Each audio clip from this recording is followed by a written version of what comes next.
कुरान से ये साबित है कि मज़ारात पे जाना जायज़ है और गैरुल्लाह से मदद मांगना भी जायज़ है। ऐसा धोखा बरेलवी उलमा कुरान की जिन 5 आयतों से अवाम को देते हैं ना, उसका जवाब इस वीडियो में है। नंबर 1, पहला धोखा जो वो अवाम को इस आयत से देते हैं, या अय्युहल्लज़ीना आमनू इस्तईनु बिस्सब्रि वस्सलाह, ए ईमान वालो सब्र और नमाज से मदद चाहो। इस आयत को वो बस इतना ही कोट करते हैं और कहते हैं कि सब्र और नमाज भी तो गैरुल्लाह है, फिर अल्लाह ताला इससे मदद मांगने की इजाजत क्यों दे रहा है? तो मेरे भाई मुझे बताएं कि दुनिया में कोई ऐसा शख्स है जो ये कहता है कि या सब्र मदद या नमाज मदद? नहीं ना। तो सब्र और नमाज तो वो जरिया है अल्लाह तक पहुंचने का, जिसकी वजाहत अल्लाह ताला ने इस आयत में आगे कर दी है। इन्नल्लाह मअस साबिरीन, बेशक अल्लाह सब्र करने वालों के साथ है। यानी जब बंदा नमाज पढ़ेगा और सब्र करेगा तो जाहिर है कि अल्लाह ताला उसके करीब हो जाएगा। दूसरा धोखा ये है जो वो अवाम को देते हैं, कहते हैं कि ईसा अलैहिस्सलाम ने भी तो गैरुल्लाह से मदद मांगी थी, यानी उनके साथियों से, कि कौन है कि अल्लाह के लिए मेरी मदद करे, और साथियों ने भी कहा था कि अल्लाह के लिए हम आपकी मदद करने को तैयार हैं। मेरे भाई अपनी अकल का इलाज करवाएं। क्या ईसा अलैहिस्सलाम साथियों की कब्र पे ही जाके बोल रहे थे कि कौन है मेरी अल्लाह के लिए मदद करने वाला? नहीं ना, जाहिर है कि साथी उनके सामने मौजूद थे। सो जिंदा इंसान से तो मदद लेना जायज है। वो तो नबी सल्लल्लाहु अलैहि वसल्लम ने भी अपने सहाबा इकराम से मदद ली थी। सो ईसा अलैहिस्सलाम ने साथियों से जो मदद मांगी थी वो ये है कि कौन है कि अल्लाह के लिए मेरी मदद करेगा, यानी दीन के कामों में।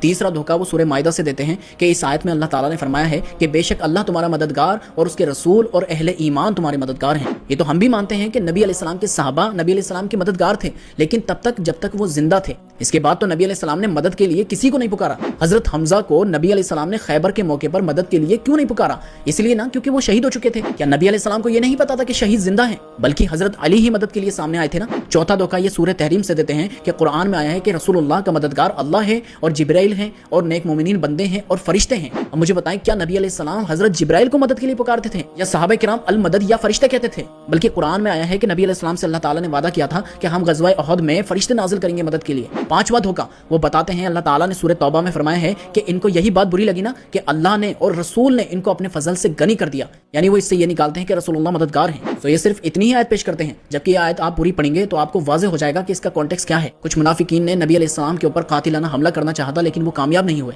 उसी कॉन्टेक्स्ट में आयत है कि अल्लाह फरमा रहा है कि ईमान लाने के बाद भी ये कुफ्र में पड़ गए, जबकि अल्लाह ने और रसूलुल्लाह ने इनको इतना कुछ अता फरमाया था, यानी माले गनीमत में से नबी अलैहिस्सलाम ने उनको बहुत कुछ दिया था। उसके बावजूद भी उन्होंने रूगर्दानी करी। तो वो तो जाहिर है कि नबी अलैहिस्सलाम ने उनको सामने दिया था, लेकिन इससे गैब में मरने के बाद, कब्र में जाने के बाद मदद मांगना कहां से साबित